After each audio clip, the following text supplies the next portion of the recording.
আমি মসজিদে গিয়ে মাথা ঠুকি মানে মুসলমান। আরে অনেক জন জুম্মার দিনে জুতো চুরি করার লেগেও মসজিদে যায়, মাথা ঠুকে বেরিয়েছে, ও কিছুই জানে না, জুতো চুরি করতে এসছে, বেরিয়েই নতুন জুতোগুলো পরে বেরিয়ে যাচ্ছে। ধরা পড়ে গেলে কি বলে জানেন, ভাই বুঝতে পারিনি তো আমি, এগুলো তোর। আমি আমার মনে করে গতি নিয়েছি, এসছে পুরনো জুতো পরে, পড়ছে নতুন জুতো, তুই বুঝতে পারলি না যে নতুনগুলো আমি গতাচ্ছি। শুনেলে নামাজি কখনো চোর হতে পারে না, চোর নামাজি সেজে যায়। কেন? আল্লাহর কসম, যতগুলো ভাই আছেন যারা নামাজ পড়েন, যারা পড়েন না, যারা পড়েন তারা এই নিয়তে পড়বেন, যারা পড়েন না তাদেরকে বলবো নামাজ অবশ্যই পড়ুন। কি লাভ পাবেন? কোরআনে আছে ইন্নাস সালাতা তানহা আনিল ফাহশাই ওয়াল মুনকার। হে আমার বিশ্ব নবী, পৃথিবীর মানুষকে বলো নামাজ অবশ্যই এমন একটা ইবাদত, মানুষ পড়লে নামাজ মানুষকে খারাপ কাজ থেকে বিরত রেখে ভালো কাজের দিকে নিয়ে যায়। জোরে বলুন সুবহানাল্লাহ। আপনাকে ওই নিয়তে পড়তে হবে, আপনার নিয়ত ঠিক থাকতে হবে, নিয়ত গোলমাল হলে হবে না।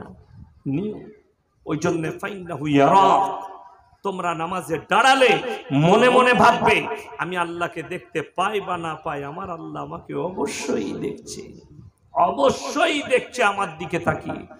আপনি আমি সকলকে চলে যেতে হবে, আল্লাহর কসম করে বলছি, সকলকে। ওই জন্য আল্লাহ তাআলা কোরআনে বলেছেন, এই যে দেখছেন পৃথিবীতে আল্লাহ সাজিয়েছেন, জানেন আল্লাহ আপনাকে কত উত্তম তৈরি করেছে। পৃথিবীর যতগুলো আল্লাহর সৃষ্টি আছে সব থেকে সুন্দর রূপে আপনাকে সৃষ্টি করেছে। জোরে বলুন সুবহানাল্লাহ। যতগুলো মখলুক আছে, কেন জানেন? মানুষকে আল্লাহ তাআলা কতটা ইজ্জত দিয়েছে আপনাদেরকে প্রমাণ দিই, বুঝতে পারবেন। আচ্ছা, আপনাদের মানুষের আমাদের পরিচয় বাপের দ্বারা না মায়ের দ্বারা? তাড়াতাড়ি বলেন, কথা বলেন না কেন?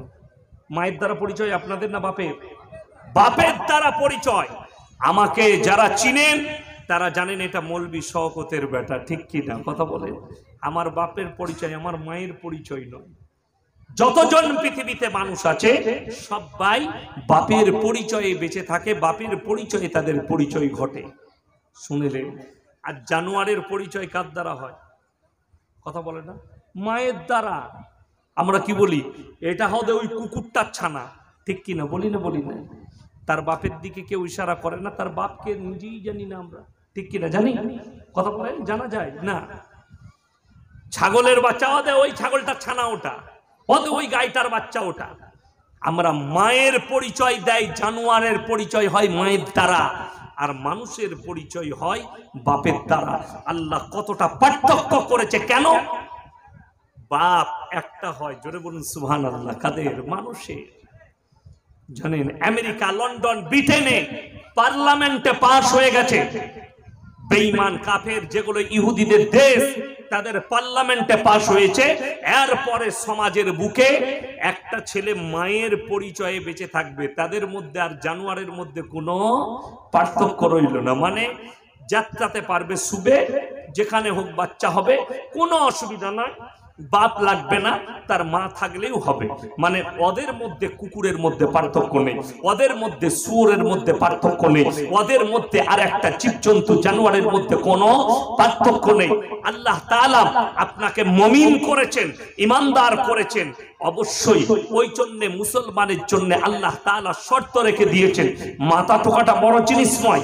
যারা জিনা করে তারাও মাথা ঠুকছে, বেঈমান কাফের থেকে যারা নাস্তিক, নাস্তিক ছাড়া পৃথিবীর যতগুলো ধার্মিক মানুষ আছে সবাই তারা কি করে? মাথা ঠুকে। কেউ পূব দিকে, কেউ পশ্চিমে, কেউ উত্তর দিকে, কেউ দক্ষিণ দিকে, কেউ গাছের নিচে, কেউ কবরের নিচে, কেউ ঠাকুরের সামনে, কেউ পানির সামনে, কেউ আগুনের সামনে, কেউ আপনার পাথরের সামনে, যে যেখানে পারে মাথা ঠুকে। ওই জন্য আমার আল্লাহ এটা শর্ত রাখলেন না মাথা ঠোকাটা।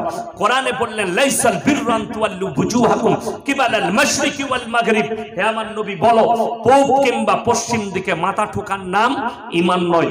প্রকৃত ঈমান হচ্ছে মান আমানা বিল্লাহ, এটা এক নম্বর আল্লাহর উপরে প্রকৃত দৃঢ় বিশ্বাস আনার নাম হচ্ছে ঈমান। জোরে বলুন সুবহানাল্লাহ। সবাই আনবো, জোরে বলুন ইনশাআল্লাহ। এক নম্বর আল্লাহর প্রতি, ওয়াল ইয়াউমিল আখির, আমার পরকালের প্রতি, ওয়াল মালাইকাতি আমার ফেরেশতাদের প্রতি, ওয়াল কিতাবি আমার আসমানি কিতাবের প্রতি, ওয়ান নবিয়্যিন আর যতগুলো নবী পয়গম্বর পাঠিয়েছি এদের উপরে দৃঢ় বিশ্বাস আনার নাম হচ্ছে ঈমান। জোরে বলুন সুবহানাল্লাহ।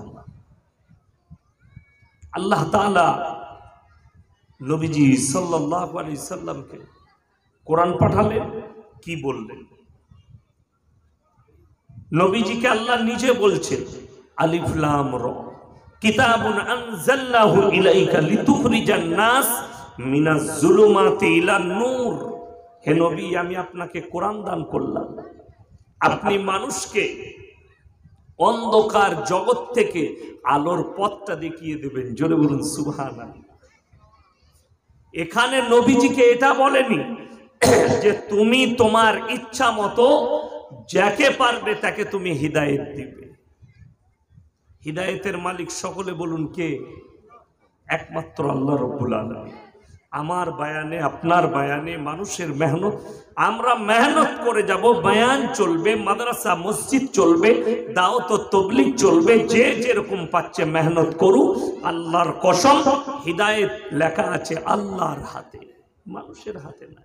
আমার বয়ানে কিছু যায় আসবে না, আমার বলাতে কিছু যায় আসবে না। আল্লাহ যাকে হিদায়েত দেবে সেই একমাত্র হিদায়েত পাবে।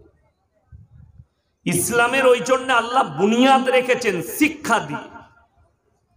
মুসলমান দুটো জিনিসে পিছিয়ে, যার কারণে মুসলমান মিথ্যা কথা বলে, মদ খায়, গাঁজা খায়, নেশা করে, ব্যভিচার করে, চুরি করে, মিথ্যা কথা বলে, সব পাপে লিপ্ত মুসলমান আছে না নাই? কথা বলে বেঈমান। শুনেলেন অনেকজন বলে এই লন্ডনের লোকরা এই কাজ করছে, আমরা কেন করব না?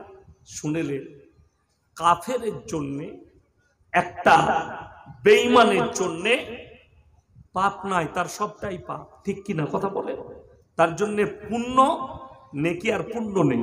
আমি সেদিনে জলসাই বলেছি হুগলি ডিস্ট্রিক্টে যে ঈশ্বরচন্দ্র বিদ্যাসাগর দামি লোক ছিলেন, কবিগুরু রবীন্দ্রনাথ ঠাকুর আপনাদের বীরভূম ডিস্ট্রিক্টের মানুষ, ঠিক কিনা? কথা বলে বোলপুরে বাড়ি। তিনি কত মহান মানুষ ছিলেন, ভালো মানুষ ছিলেন, মানুষকে শিক্ষা দিয়েছে, ভালো কথা বলেছে, মানুষের উপকার করেছে। তিনি অনেক ভালো মনের মানুষ ছিলেন, সব ঠিক আছে। তাহলে কিয়ামতের দিনে ওনার কি হবে? তাদেরকে আল্লাহ তার ভালো কাজের পুরস্কার কি দিয়েছে এটা যাদের জানা নাই শুনে যান। যে সমস্ত অমুসলিম ভাই, তাতে ইহুদি হোক, নাসারা হোক, বেঈমান হোক, কাফের হোক, যদি তারা তাদের জীবনে কোনো ভালো কাজ করে, তার দ্বারা সে যদি মানুষের উপকার করে, ভালো কল্যাণের কাজ করে, তার বদলা আল্লাহ তাকে দুনিয়াতে দিবে। ঈমান না আনার কারণে পরকালে তার কাছে কিচ্ছু আল্লাহর কাছে তার জন্য থাকবে না। জোরে বলুন সুবহানাল্লাহ। সেই লোকটাই দুনিয়াতে ভালো কাজ করলো আর কালমা পড়ে নিল, ঈমান আনলো, ঈমানদার হয়ে গেল, তার জন্য আল্লাহ তাআলা দুনিয়াতেও ভালাই রেখেছেন, পরকালে জান্নাত রেখেছেন। জোরে বলুন না সুবহানাল্লাহ। দেখুন, দুটো জিনিসে মারাত্মকভাবে মুসলমানরা পিছিয়ে। এক হচ্ছে দুনিয়াবি শিক্ষা, এডুকেশন। দ্বিতীয় নম্বর হচ্ছে দ্বীনি শিক্ষা। প্রত্যেকটা মুসলমান যারা নামাজি আছে, শিক্ষিত আছে, যাদের মধ্যে এডুকেশন আছে, সকলে জানে প্রত্যেকটা মুসলমান নরনারীর জন্য ফরজ দ্বীনি ইলম হাসিল করা। জানেন না? জানেন না? কথা বলেন, সকলে জানেন না? হ্যাঁ, এ কোরআন পড়া কি? কথা বলে না এরা? আপনারা জানেন না কোরআন পড়া কি? কি এই পাথরের কত করে টন, ওটা জানে। ধুলো ম্যাট করতে জানেন? ধুলো এই বললে রাগ করবে। প্রত্যেকটা মুসলমান নরনারীর জন্য ফরজ দ্বীনি ইলম হাসিল করা, এটা মুসলমানরা জানে, নামাজ পড়ে জানে, কিন্তু কষ্ট কোথায় জানে?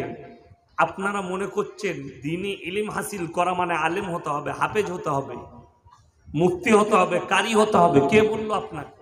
না, দ্বীনি ইলম অতটা হাসিল করতে হবে যতটা করলে আপনার ছেলে আপনি হারাম হালাল থেকে বাঁচতে পারবেন, বেঈমান কাফেরের হাত থেকে নিজের ঈমানকে বাঁচাতে পারবেন, আপনি ভালো আর মন্দ বুঝতে পারবেন, বেঈমান কাফেরের খপ্পরে পড়বেন না।